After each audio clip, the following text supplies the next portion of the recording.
Well, members of the cabinet, members of the White House staff, all of our friends here,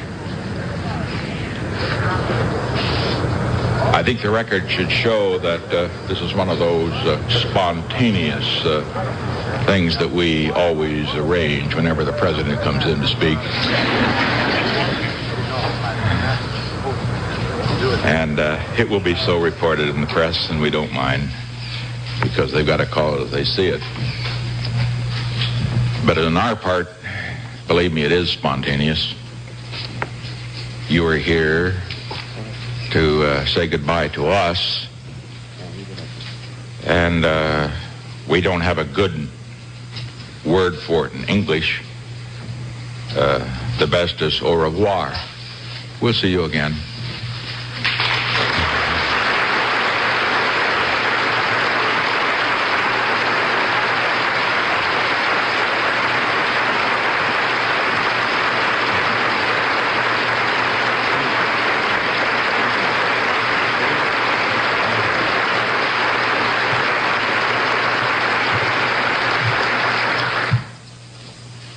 I just met with the members of the White House staff, you know, those that serve here in the White House, day in and day out. And I asked them to do what I ask all of you to do, to the extent that you can and are, of course, are requested to do so, to serve our next president as you have served me and previous presidents, because many of you have been here for many years with devotion and dedication. Because this office, great as it is, can only be as great as the men and women who work for and with the president. This house, for example, I was thinking of it as we walked down this hall, and I was comparing it to some of the great houses of the world that I've been in. This isn't the biggest house. Many are, and most, and even smaller countries are much bigger. This isn't the finest house. Many in Europe particularly, and in China, Asia, have paintings of great, great value, things that we just don't have here, and probably will never have until we are 1,000 years old or older. But this is the best house. It's the best house because it has something far more important than numbers of people who serve, far more important than numbers of rooms or how big it is, far more important than numbers of magnificent pieces of art. This house has a great heart, and that heart comes from those who serve. I was rather sorry they didn't come down. We said goodbye to them upstairs. But they're really great. And I recall after so many times I've made speeches, but then some of them pretty tough. You'd always come back, or after a hard day, and my days usually have run rather long, I'd always get a lift from them, because I might be a little down, but they always smiled. And so it is with you. I look around here and I see so many in this staff that, you know, I should have been by your offices and shaken hands, and I'd love to have talked to you and found out how to run the world.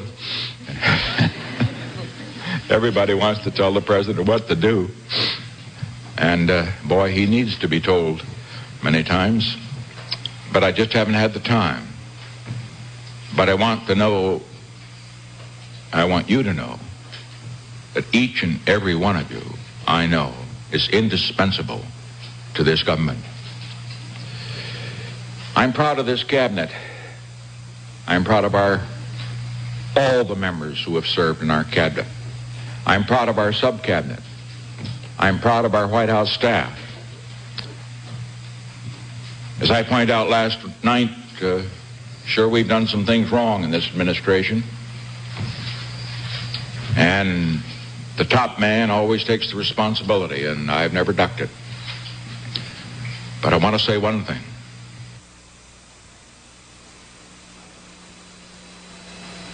No man or no woman came into this administration and left it with more of this world's goods than when he came in. No man or no woman ever profited at the public expense or the public till. That tells something about you. Mistakes, yes, but for personal gain, never. You did what you believed in, sometimes right, sometimes wrong. And I only wish that I were a wealthy man. Present time, I've got to find a way to pay my taxes. And if I were, I'd like to recompense you for the sacrifices that all of you have made to serve in government. But you are getting something in government, and I want you to tell this to your children, and I hope the nation's children will hear it too. Something in government service that is far more important than money. It's a cause bigger than yourself. It's the cause of making this the greatest nation in the world, the leader of the world, because without our leadership, the world will know nothing but war, possibly starvation, or worse in the years ahead. With our leadership, it will know peace. It will know plenty.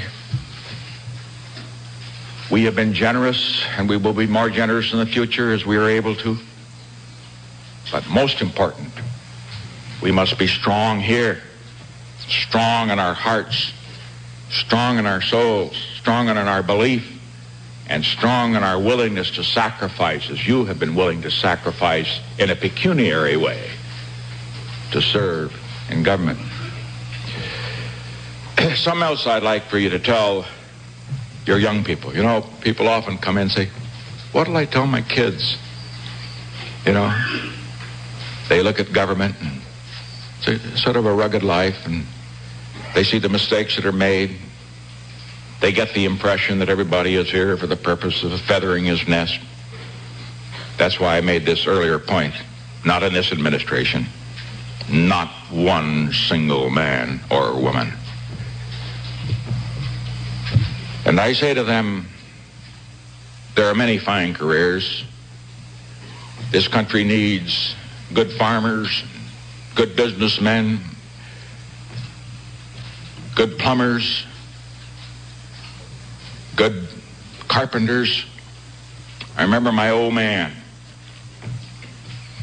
I think that they would have called him sort of a little man, a common man. He didn't consider himself that way. You know what he was? He was a streetcar motorman first, and then he was a farmer, and then he had a lemon ranch. It was the poorest lemon ranch in California, I can assure you. He sold it before they found oil in it. And then he was a grocer.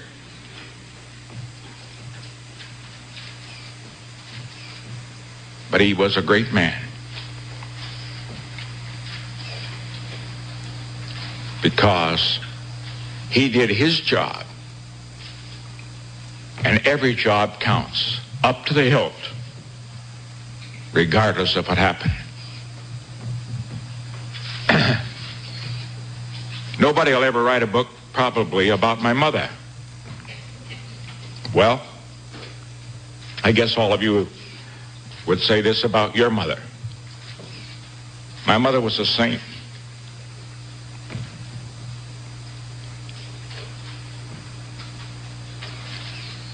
And I think of her, 2 boys dying of tuberculosis, nursing 4 others in order that she could take care of my older brother for 3 years in Arizona, and seeing each of them die. And when they died, it was like one of her own. Yes, she will have no books written about her.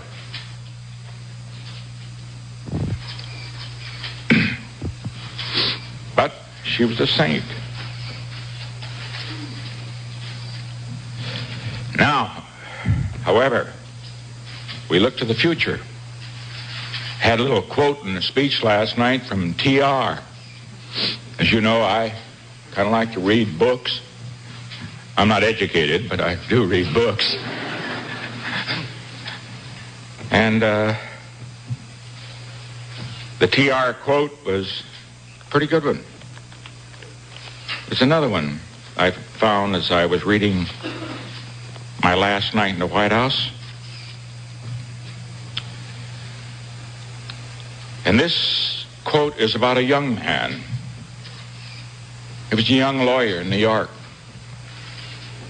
He'd married a beautiful girl. And they had a lovely daughter. And then suddenly, she died. And this is what he wrote.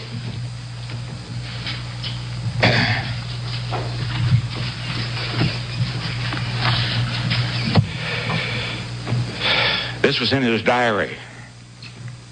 He said, "She was beautiful in face and form, and lovelier still in spirit.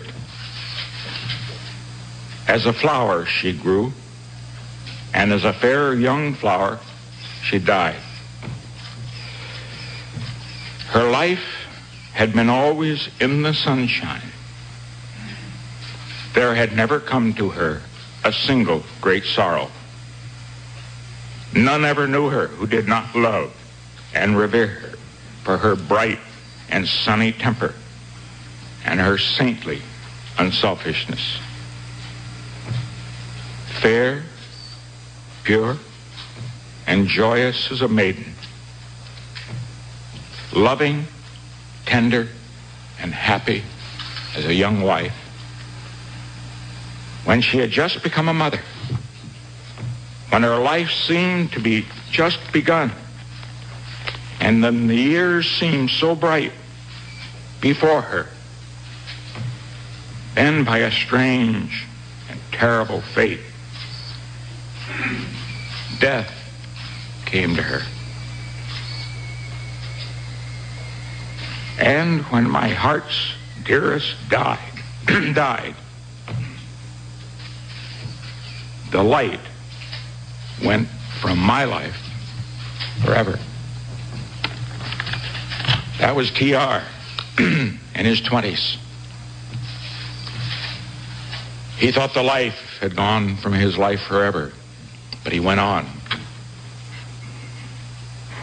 And he not only became president, but as an ex-president, he served his country always in the arena, tempestuous, strong, sometimes wrong, sometimes right, but he was a man.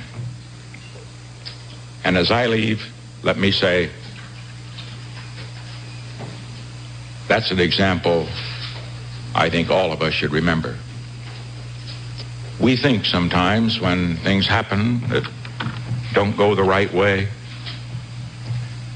we think that when you don't pass the bar exam the first time, I happened to, but I was just lucky. I mean, my writing was so poor, the bar examiner said, "We just got to let the guy through." We think that when someone dear to us dies, we think that when we lose an election, we think that when we suffer a defeat, that all is ended. We think, as T.R. said, that the light had left his life forever. Not true. It's only a beginning, always. The young must know it. The old must know it. It must always sustain us, because the greatness comes not when things go always good for you, but the greatness comes, and you're really tested, when you take some knocks, some disappointments, when sadness comes. Because only if you've been in the deepest valley can you ever know how magnificent it is to be on the highest mountain. And so I say to you on this occasion, we leave proud of the people who have stood by us and worked for us and served this country. We want you to be proud of what you've done. We want you to continue to serve in government if that is your wish. Always give your best. Never get discouraged. Never be petty. Always remember, others may hate you, but those who hate you don't win unless you hate them. And then you destroy yourself. And so we leave with high hopes, in good spirit, and with deep humility, and with very much gratefulness in our hearts. I can only say to each and every one of you, we come from many faiths. We pray perhaps to different gods, but really the same God in a sense. But I want to say for each and every one of you, not only will we always remember you, not only will we always be grateful to you, but always you will be in our hearts, and you will be in our prayers. Thank you very much.